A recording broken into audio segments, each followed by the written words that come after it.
Hello and welcome back to the Neurotransmitters. We are continuing our Chief Concern series today. We are your hosts. I'm Dr. Michael Kentris, and I'm joined by my co-host for this series, Dr. Galina Geichman. Galina, how are you doing today? Hey, Michael. I'm well. It's a cold February morning, but I'm excited and for all the learning we're going to do today. That's really going to bring the energy in. And I was going to say, we initially started this series with like 6 topics that we were going to do, and it was hard to choose which.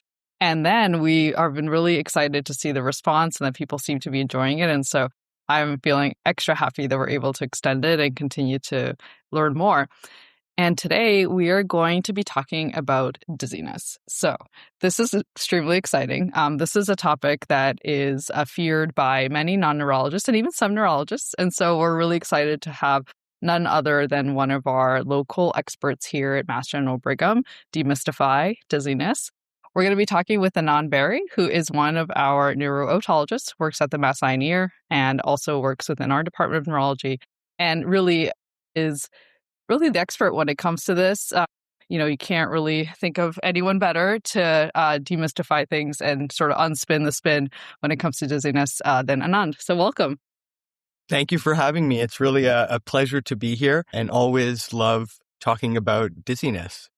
So one of the things that, you alluded to, Galina, is that I think when a lot of folks sort of see dizziness come in the door as a chief complaint, whether it's in the ED, whether it's in the outpatient setting, there is sometimes a little bit of this fear response that comes in. And what I'm hoping to get out of today is to sort of change that a little bit, to sort of help us come up, with a bit of an algorithm that we can apply when we have a patient with dizziness, kind of step by step. So we have a plan when dizziness comes in the door. So that's really my goal today. No, that's great. And I think dizziness, it's one of those things, I'm covering the inpatient service, and I'm sure that this week I will have at least a couple dizziness complaints on my docket. And it always feels like it's one of those topics where the person with the symptoms and the person assessing them aren't speaking the same language necessarily. So I think a good starting point might be like when people say they're dizzy, that can mean a lot of things. So how do you as a neuro-otologist kind of approach that kind of broad list of possibilities? It's a great point, and I'm glad we're starting there. So some of the terms that we use around dizziness do have specific definitions. So if you go and look at the International Classification of Vestibular Disorders, they will tell you that vertigo is a symptom where there's illusion of self-motion or environment motion when that motion doesn't exist. So that could be, illusory motion of the head or body or of the environment. We would call that vertigo. And vertigo can be spinning or non-spinning. And so if the patient is telling you that, the room is spinning around them, that would be kind of spinning vertigo. Dizziness is a little bit more general. So dizziness is a sense of impaired, and so dizziness is impaired perception of one's own spatial orientation without vertigo. What I will say is that as a neuro-otologist, I actually try not to spend too much time focusing on the quality of the patient's symptoms. And there are a couple reasons for that. One is that, I think it's helpful to understand where our patients are coming from, and I really want to understand what their experience is. But a lot of evidence over the last decade in particular has shown us that symptom quality actually doesn't help with diagnosing dizziness, with figuring out what the cause is. And that's because I think, patients use different terms sometimes. Of course, they're not reading the textbooks and the classification of vestibular disorders. Sometimes we're imprecise in our definitions as well. And I think the other thing is that when good studies have gone and, for example, looked at patients in cardiology clinics who are having dizziness and really asked them to rate symptom quality, and then have gone to ENT clinics and neurology clinics and asked those patients, we really find that, patients, as they should, are using all kinds of different terms to describe their experiences. So yes, there are specific terms for dizziness and vertigo, but really what I'm trying to, emphasize today is that instead of using symptom quality, we use other features, sort of the timing and triggers approach that that we're going to get into today. One of the things that we sometimes associate with dizziness is trouble with balance or kind of instability or like disequilibrium. So I'm curious, these triggers and timing of information that we're going to talk about, does that also apply to that, or does the factor of balance, if that comes into the question, does that change how you're thinking? Is it just a marker of severity, or is it like always part of the syndrome, or not always part of it? Yeah, really, really good question. So one of the things, not to steal our own thunder, I mean, one of the things that we're going to get into is sort of the timing, right? Are we talking about a process that's sort of acute and continuous, a process that's episodic, or sort of a more chronic process? And I would say that imbalance can kind of come in at any of those points. If you imagine someone's got acute, dizziness or vertigo, comes on suddenly, persists for a day, they're definitely going to be off balance. And in that bucket, in that category, the acute syndrome, very, very severe imbalance makes me think about something worrisome. So we'll talk about how that would be a red flag. Particularly severe truncal ataxia, meaning you get the patient to even sit by the end of the bed and they're not able to keep their posture. That would be a red flag in the acute setting for me. Episodic things, if we think about BPPV, benign paroxysmal positional vertigo, crystals in the ears, almost all the time when someone is having crystals in the inner ear that move when they move their head, they're going to have dizziness or vertigo when they turn over in bed or when they do those movements. Almost all the time, they're going to be off balance, in between those attacks, particularly, patients more advanced in age are going to have a, imbalance. And then I would say kind of, as we move into the chronic side of things, most causes of sort of chronic dizziness and vertigo are going to have imbalance with them. But if the primary symptom is sort of difficulty with balance, a lot of difficulty, being able to walk in a straight line or to stay upright or, frequent falls, it's perhaps a slightly different list of things than kind of the dizziness. More what the way I would ask my patient is it a feeling in your head or is it just imbalance? And I will say that a lot of the time those two things can be, very difficult to disentangle. So I'm kind of in my head thinking about all the things, broadly when it's dizziness, vertigo, or imbalance. It's a perfect comment and a nice space learning with our gait episode where Dr. Mabel Hare also said, is it a problem in your head or in your feet? So if listeners haven't heard that one, please check it out.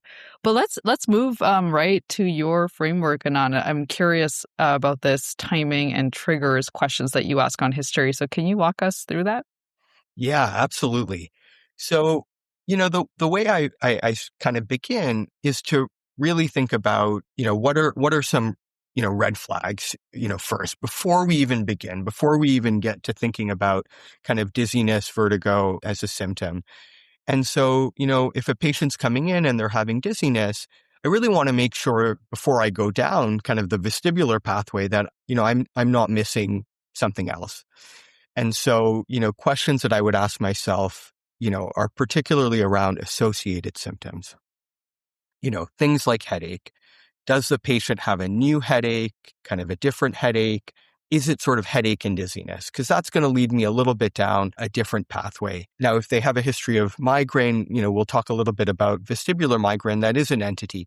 But if it's a new headache, the patient doesn't have a history, I want to think about other things, more acute things that might cause kind of, headache plus dizziness. If the patient has neck pain, new neck pain, that's a red flag for me. Thinking about something like a dissection of the vertebral artery or one of the cervical arteries that maybe then led to sort of a stroke, for example. Rare, but of course something to always think about. Are there other features? Is there change in mental status that might, make me think about a toxic exposure or a vitamin deficiency, something like, deficiency of thiamine, which can cause Wernicke's encephalopathy? Are there other features? Just, thinking broadly about all the different things. Is there chest pain that might point me towards, a PE or a myocardial infarction? So really thinking broadly, making sure that I'm not missing associated symptoms. So thinking through that, let's say, for the purposes of this, that, we're not having other red flag symptoms and we're really dealing just with dizziness and vertigo. So then the kind of first, question that I'm going to try to ask is, are there some features here that make me think that this might be vestibular? Vestibular meaning inner ear or brain. Those balance organs that live inside our inner ear that sort of, tell us where our head is in space, give us our sense of upright. The way I describe the vestibular system to patients is it's sort of like the gyroscope and accelerometer that lives in our iPhone. It kind of, gives us a sense for where upright is, and it gives us a sense for motion. So what are some features, of the patient coming in that make us think that maybe their problem is vestibular? And so things that make me think about a vestibular cause are features like head motion intolerance. So patients who are having a vestibular syndrome really don't like to move their head. They really prefer to stay still. Anytime they move their head, that tends to worsen symptoms. Again, it doesn't cause symptoms, which we'll get into in a minute, but it worsens symptoms. So they don't like to move their head. And another feature that is helpful but not always present is nausea. That tends to be associated with vestibular syndromes. So I kind of, just in the back of my head, am I thinking, are there features here that are vestibular? And then really the first most important question that I want to get at is the timing of symptoms. So I want to really get at, is this problem acute and continuous, or is it episodic? We'll spend less time on the chronic, branch of the tree in this podcast, but really trying to get at the timing of triggers, the timing of symptoms. And so the way I'll typically ask patients this, of course, I want to know the cadence and how did it come on. But one way to ask this question that can be really helpful is to ask the question, if you're sitting still with your eyes closed, are you still having symptoms? And if the answer is yes, I'm thinking much more about the acute vestibular syndrome, so acute continuous dizziness. If the answer is, no, when I'm sitting still with my eyes closed and my head still, then I'm thinking, more about the episodic vestibular syndrome. And I will say it can be quite difficult to disentangle, because I've certainly had patients who have, crystals in the ear, which is an episodic disorder that we'll talk about, sitting there in front of me. And when you ask this question, it really can feel like an acute syndrome. But little questions, little ways to tease it out, really to ask them, how are they feeling when their head is still and their eyes are closed? No, that's something I always struggle with, is that it'll sound for all the world like BPPV, right? Your classic acute episodic vertigo. And you ask about, like reduction or resolution with, not moving. And people will say like, oh no, the dizziness was going on for, hours and hours or a whole day. And I'm like, well, that doesn't really fit. And I don't know, in terms of like the qualitative symptoms that people report to you, sometimes I have to pare it down to like, well, is there a reduction? Which I know even that doesn't really differentiate that well, because what patient with vertigo doesn't feel better when they're not moving? So I find that, like you were saying, really hard to tease out. And I don't know, do you have any tricks to disambiguate that? That's a great point. It comes up all the time. Another one I would say is that certainly patients with non-positional causes of dizziness, whether it's an acute process like vestibular neuritis or stroke or vestibular migraine, as you say, they really don't like to move their head. And sometimes it can have a very positional quality. Migraineurs sometimes don't like to lie in certain positions. But if there's a really positional quality, like, the patient's telling you, I don't want to lie on my left side, or, the last 3 nights I've been sleeping only on my right side. I have to be really careful when I get out of bed. That for me is kind of pointing towards, okay, there's something here that I've got to check, right?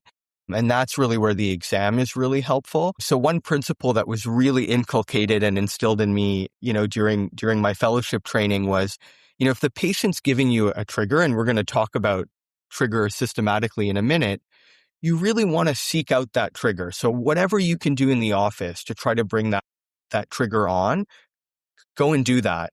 And you'll be surprised sometimes, just okay, tell the patient. Now, obviously, I'm very fortunate in my clinic. I have all the fancy tools. I have goggles that blow up the size of the eyes so I can really see what's going on. But I would say in any clinic, in any setting, try to have the patient do what brings on their dizziness. Sometimes it can sound funny, lying prone, doing funny things. Try to, turn on the lights, really advantage yourself of being able to look at their eyes, but try to bring it on. And so if there's a new process and it sounds positional and you're able to confirm it with exam, and then, in many of these cases, we can actually treat it. If you can resolve the problem, then you have your answer. But it can be very difficult on the history sometimes to disentangle. Thank you. One question I had further on history before we shift to exam is kind of, you mentioned toxic exposures, and I think medication exposures is something that I feel like is taught in every textbook. And if you search, medications, dizziness, the list will just go on and on. You can't scroll far enough down.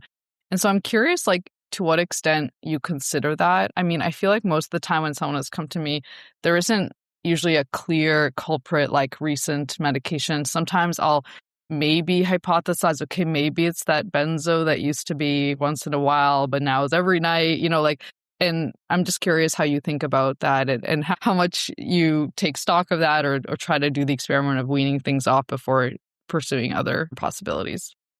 Yeah, it's a great question. I think part of what's interesting about, the setting in terms of where we practice, I mean, there's a lot of diagnosis by curriculum and, there's a lot of referral pattern bias.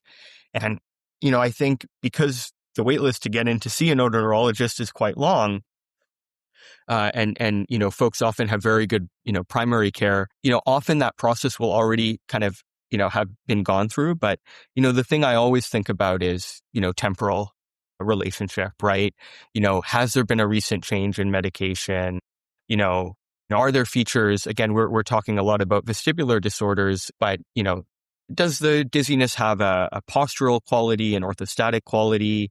And certainly I would try to remove benzodiazepines, vestibular suppressants, really pare that stuff away, kind of even as I'm sort of going through the diagnostic process, to the degree that's possible, want to eliminate that as much as possible. I will say, just as an interesting point, there have been a couple of times where I've had a patient with, episodic vestibular symptoms and, they're on sort of an anti-epileptic medication, whether it's a sodium channel blocker or otherwise, they're on an anti-seizure medication. And in rare cases, the levels of an anti-seizure medication, maybe from a drug-drug interaction, maybe from something the patient ate, can really fluctuate throughout the day. And so one of the things that I also often will tell my outpatients to do, if they have kind of spontaneous dizziness, that comes on in episodes, I'll tell them to take a video of their eyes, during the episode. So I'll get them to, make sure they have good lighting. I'll kind of coach them through holding the smartphone up to their eyes. And in a couple cases, I've actually been able to catch downbeat nystagmus. So for those listeners, this is a form of nystagmus of sort of movement of the eyes that points to sort of the back part of the brain, the cerebellum being affected. And in some rare cases, it's actually been kind of them going supratherapeutic, kind of above the level on their anti-seizure medication. So that's, again, a rare cause. It's not something we're going to be thinking about kind of first brush, but always want to have medication, possible medication effect, possible exposures on the list. I'm so glad you mentioned that because I have this one case from my residency. It was an inpatient consult and it was for direction changing nystagmus. And lo and behold, it was a carbamazepine toxicity for the patient, unfortunately. But also fortunately, because we're like, just down the dose and it'll be okay. But, it was the right call by the clinicians about being concerned for a central cause and a good teaching point that medications and toxidromes will be essentially mimicking a central cause because they're affecting those systems. We'll get to the exam in a little bit, but I think, as you said, timing and then the nature of the symptoms potentially. Absolutely. It's a great point about medications, and I'm glad you brought it up to emphasize again. You had also mentioned triggers. Obviously, I think everyone knows about movement, but what are the other kinds of triggers that you'll usually ask about? Yeah, that's a great question. What might be helpful is if let's talk about the acute arm first, and then we can talk about episodic and triggers is like the 100% key thing that we got to talk about. Does that sound okay if we go in that Absolutely. order? Yeah.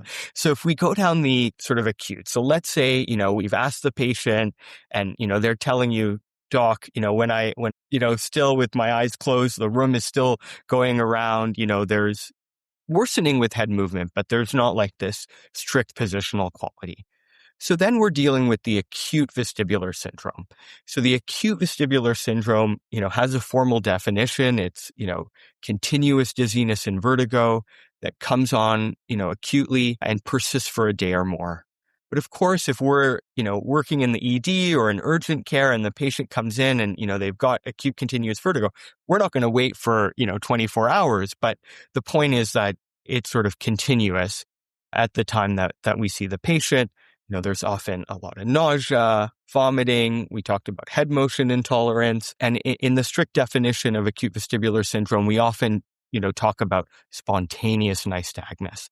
So this movement of the eyes, where there's a slow drift in one direction and then a catch up. So it's sort of this, almost rhythmic movement of the eyes, a slow phase in one direction, the slow phase is the problem, and then a quick reset back. So if we look at the patient's eyes, particularly in the first few days, we're going to see nystagmus, just looking at the patient. So that's the acute vestibular syndrome. And the question, the key question that we're trying to answer in acute vestibular syndrome is this something dangerous? Central causes are usually dangerous. We think about central. So for example, an acute ischemic stroke, or is this an inner ear mimic, a process from the inner ear that might be mimicking a stroke? And the classic example of that would be acute peripheral vestibulopathy, or most commonly a vestibular neuritis. So an inflammation of the balance part of the eighth cranial nerve that's often post-viral or idiopathic, and it causes a particular sort of syndrome. And so what do we use? I mean, we want to answer this question. Is it stroke? Is it inner ear? And so we're lucky in our field that, we now have a good validated bedside exam that's more sensitive and specific than MRI in the early period. And that's what's known as the HINTS exam. And we think that the HINTS exam is more sensitive and specific because the physiology changes immediately, right? The pathology happens and the findings that we see will change immediately, whereas MRI can take some time to change. And so that's really what gets me so excited about this field, that we're able to see the changes kind of in real time by looking at the patient's eyes, looking at the physiology. Nand, in that we're case, going to go ahead, Ilya. Just a quick question. In that case, do you often hear a prior history of URI? I mean, I feel like sometimes I have like that perfect story where there's been a illness and then they're developed the dizziness, but sometimes I don't. And so how often is there almost like a spontaneous kind of vestibulopathy that is peripheral and is maybe potentially a vestibulitis? I mean, I do think about, we think about demyelinating disease can be rare, young patient, but say we have our more typical older patient. Is that something you've seen?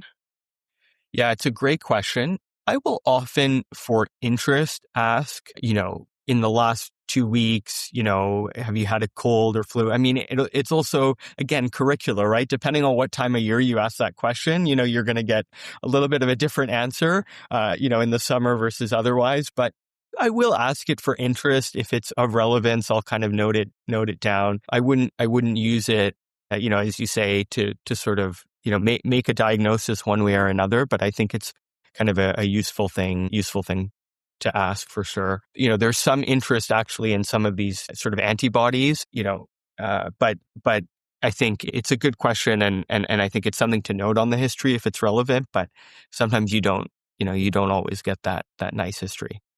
So you brought up, I'm a huge fan of the HINTS exam, and I'm less a fan of the fact that I have to teach it so often to the IM and ED residents who rotate with me, because it is one of these things where it seems that like it's very straightforward, just a few components to the exam, especially if we're talking about like the HINTS plus, but it seems like a lot of people are very uncomfortable with the assessment, particularly of like the character of the nystagmus. So to challenge your, since we're an audio only podcast, to challenge your descriptive skills, and tell us a little bit about the HINTS exam and kind of what do you find are best practices? Because I know there are some variations in how you can perform it, but what do you find to be the most useful? Yeah, great question. So, the first thing I'll say about the HINTS exam is I want to sort of reiterate back to you and to acknowledge that, it is difficult in the sense that it's really the kind of thing that getting familiar with it and practicing it in as many settings as you can is really helpful. And so, I'll often tell, colleagues in other specialties, trainees, like really use the opportunity. If you have a patient who's dizzy, even if you kind of know what else is going on, go ahead and practice the HINTS exam, get comfortable with it. And, the other thing is to look at videos online. We're really lucky. There are a lot of great videos online. One of my colleagues from up in Canada, Dr. Peter Johns, has just amazing resources on YouTube. He'll show different kinds of nystagmus. He'll show the head impulse test. My mentor, Dr. Dan Gold at Hopkins has his website through Novel. We can provide links to some of these resources. And he actually has videos where you can test your understanding.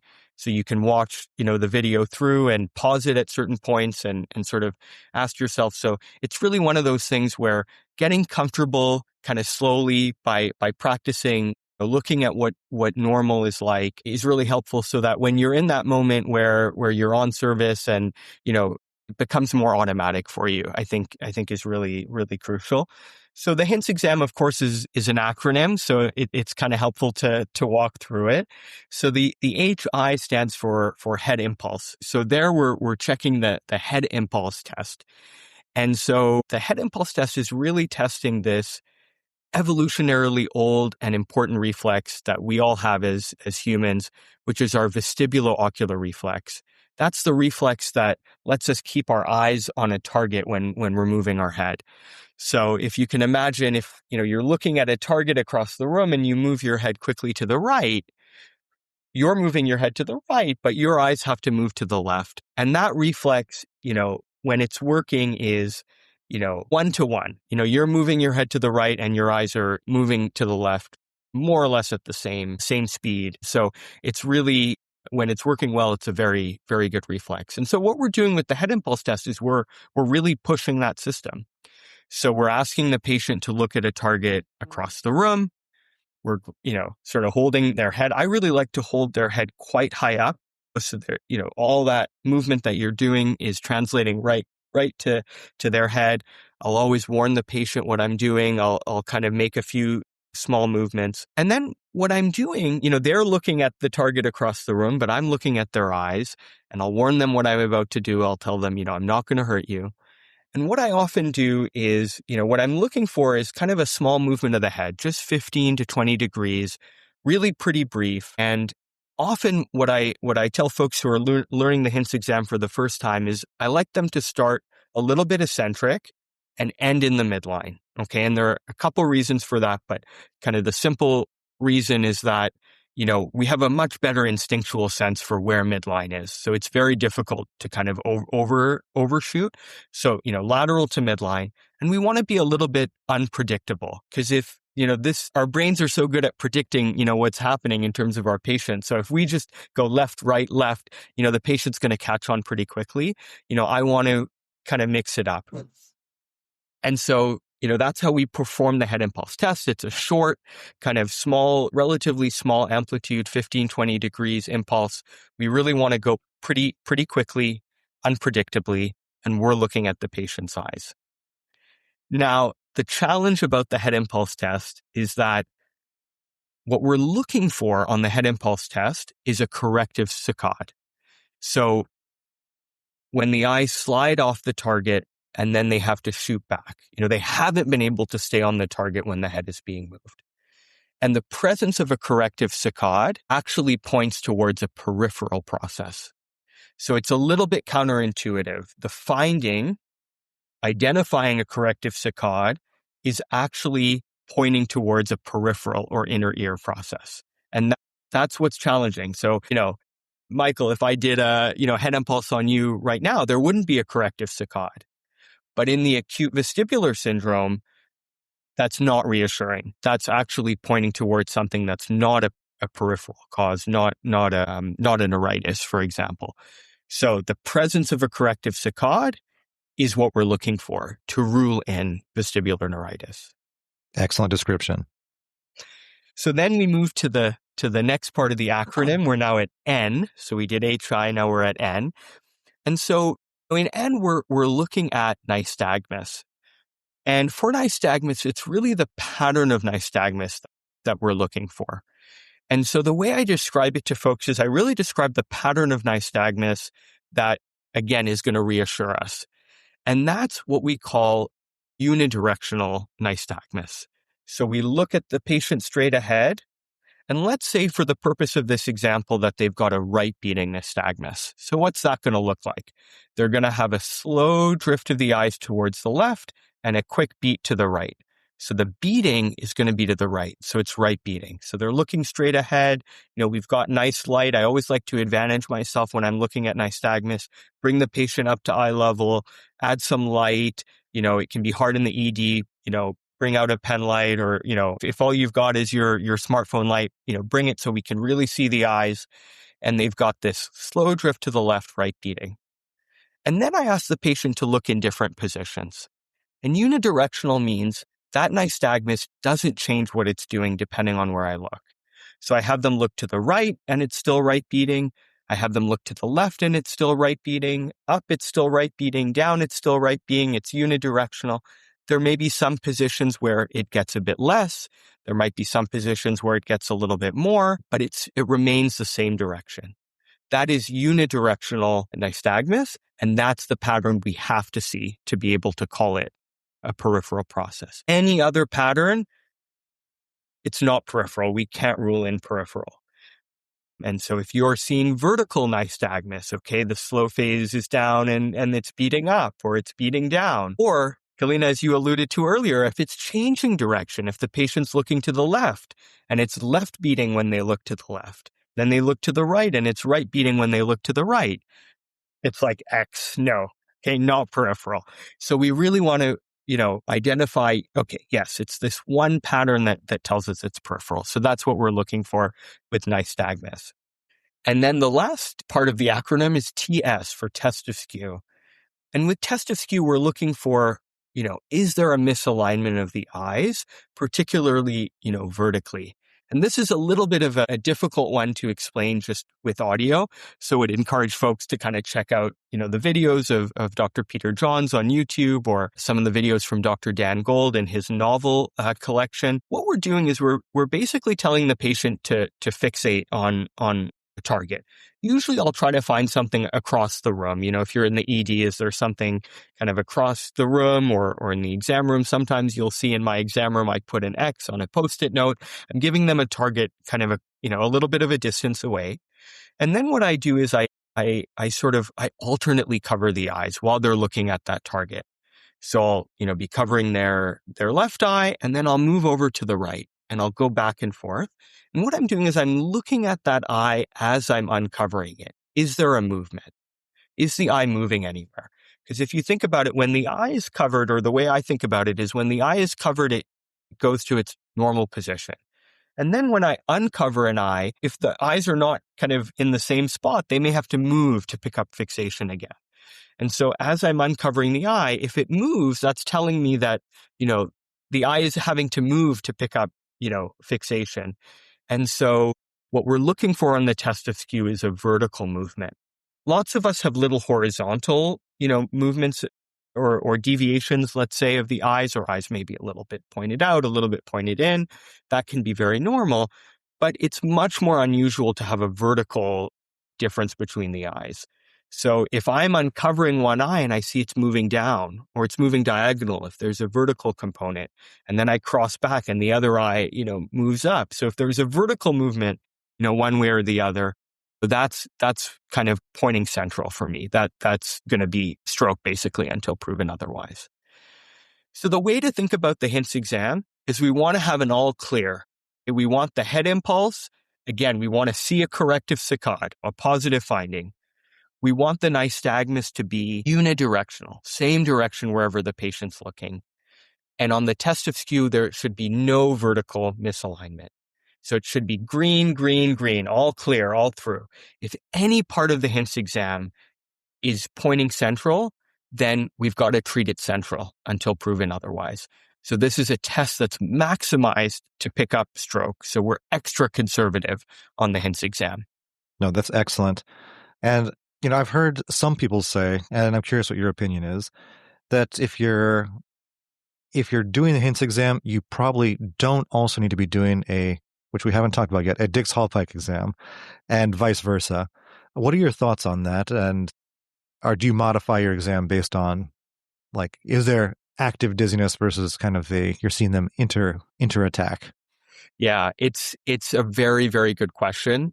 I would say it depends a little bit on the context in which you're seeing the patient. So kind of in my clinic, where the patients, probably it's not their first couple hours, worth of dizziness, vertigo. I'm kind of trying to remove any contributor, and, I will often check kind of we'll do the Dix-Hallpike on many of my patients, unless it's very, very clear that it's not. I would say in the ED, I really want to simplify things for folks, in the sense that if the patient's sitting in front of you and they've got spontaneous nystagmus and, the last 5 hours they've been, dizzy the whole time, I think that really is the patient where you want to go down the HINTS pathway as long as they meet the criteria and there are no red flags and, there isn't a strong positional flavor to it. I mean, they're just sitting there and they're feeling really dizzy. But I would say in cases where you're not sure, it's not fully conforming to acute vestibular syndrome, kind of you've done your due diligence about removing red flags, I think that's a patient really where you want to be thinking outside the box, doing a Dix-Hallpike. Sometimes, particularly in elderly folks, BPPV can be an incidental finding. So want to be careful about that too, that if the syndrome isn't completely fitting with it. But as we said, sometimes BPPV can present as kind of imbalance all the time. And so it's treatable. So it's certainly something that, that you want to look for. So I would say it depends a little bit on the context. One of my mentors in Ottawa, Canada, had a great rule, Dr. Darren Shea. He said, any patient over the age of 65, it doesn't matter how they describe their dizziness, I'm going to do a Dix-Hallpike, because you would be so surprised sometimes how often. So I would say it's always better to do something than to check for something when someone isn't completely missing conforming to a syndrome, because you never know what you're missing. But where I hesitate a little bit is in that acute setting. I want to really make sure that people aren't, that they're checking for spontaneous nystagmus. Because if a patient's got upbeat nystagmus when they're sitting there in front of you, they're just sitting on the bed and they've got upbeat, that's not BPPV, right?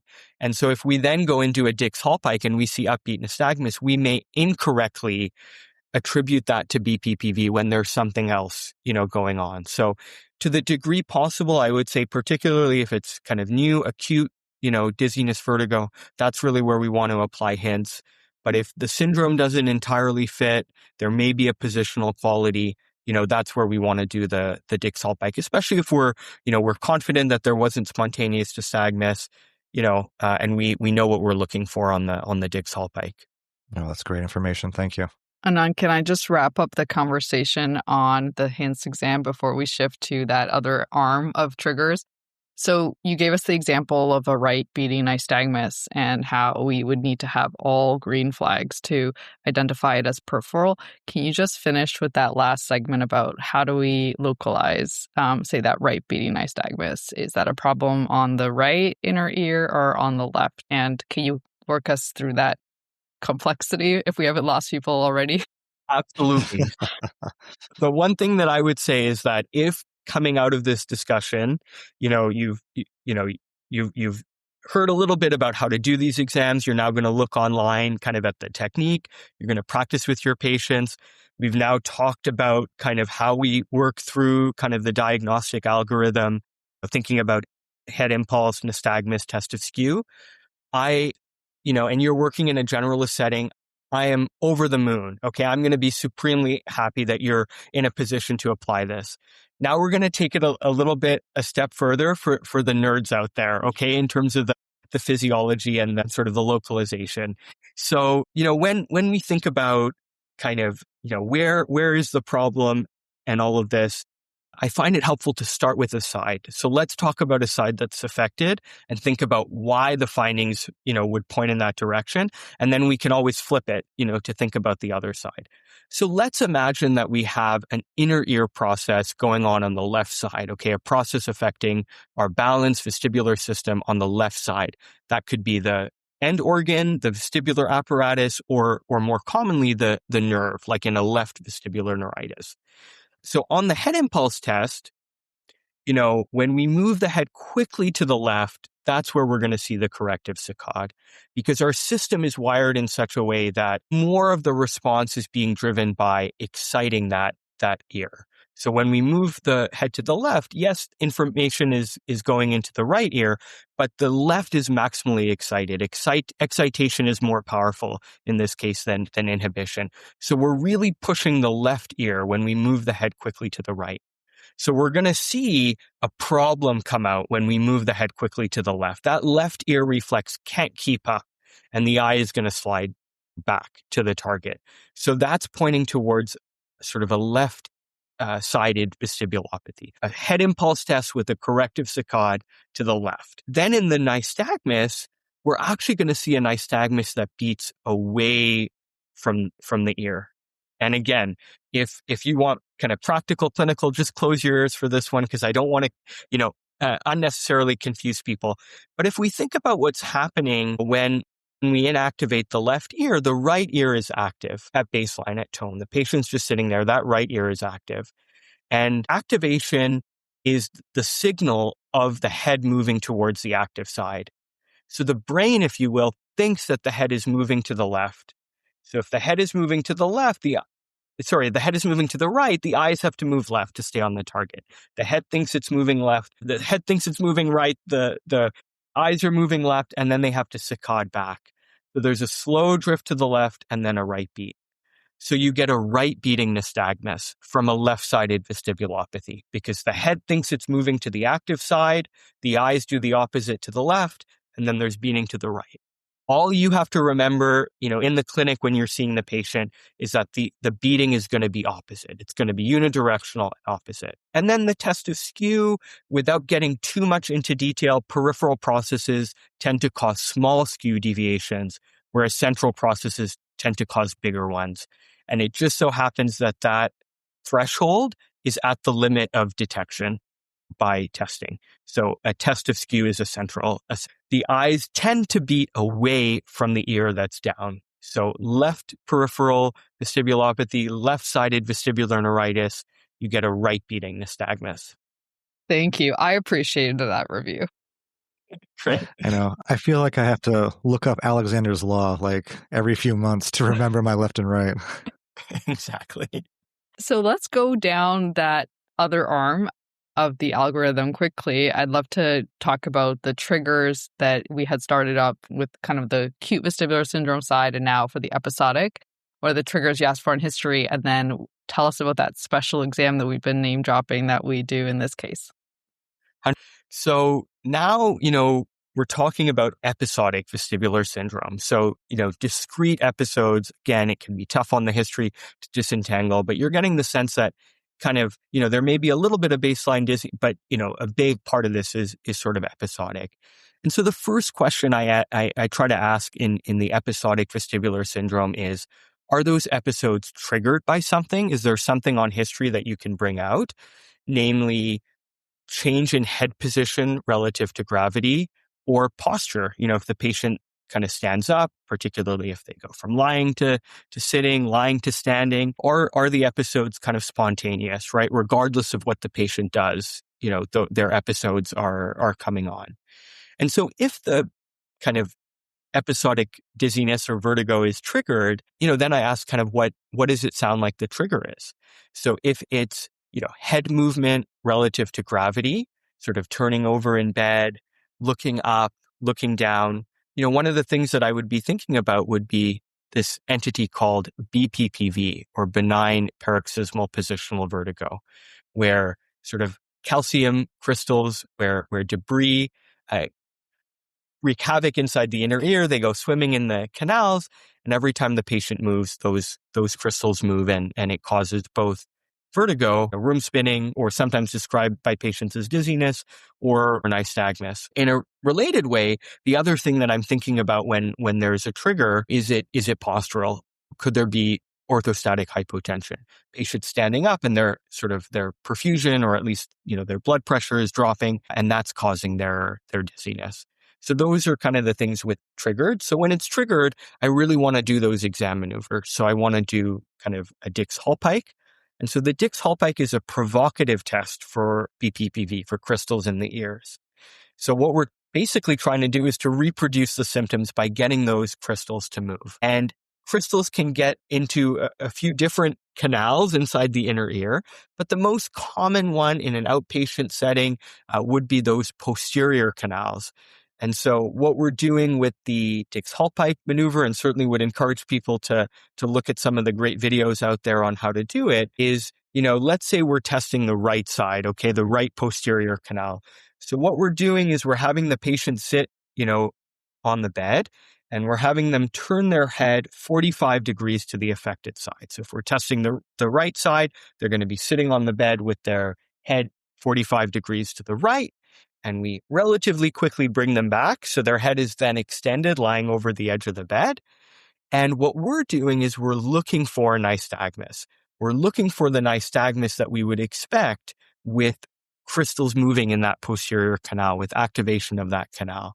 And that happens to be an upbeat and a torsional nystagmus. So we look at what that top pole of the eye is doing, and it's, we're looking for it to move towards the affected side, in this case, the right side. And that nystagmus is usually quite brief, almost always less than a minute or two, sometimes 30 seconds, sometimes 15 seconds. It should reproduce the patient's symptoms. And it often has this crescendo, decrescendo quality. It really kind of picks up to a crescendo, and then it kind of decrescendos as those crystals are moving. So that's what we're looking for on the Dix-Hallpike test. If we see upbeat, torsional nystagmus that has that quality to it, there's almost nothing else that's going to do that. And that's where we're not talking as much about treatment, but that's where we would treat the patient for BPPV.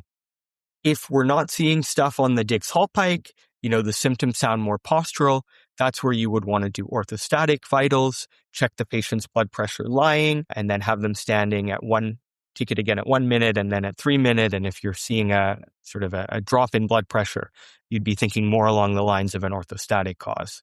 So that's the triggered episodic vestibular syndrome.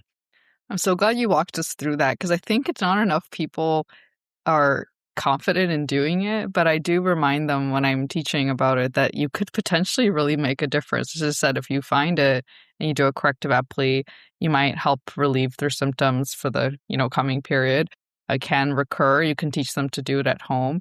And so I try to frame it a little bit that way, like this might feel bad, but if we find something that feels exactly like what you're experiencing at home, then we can do something about it.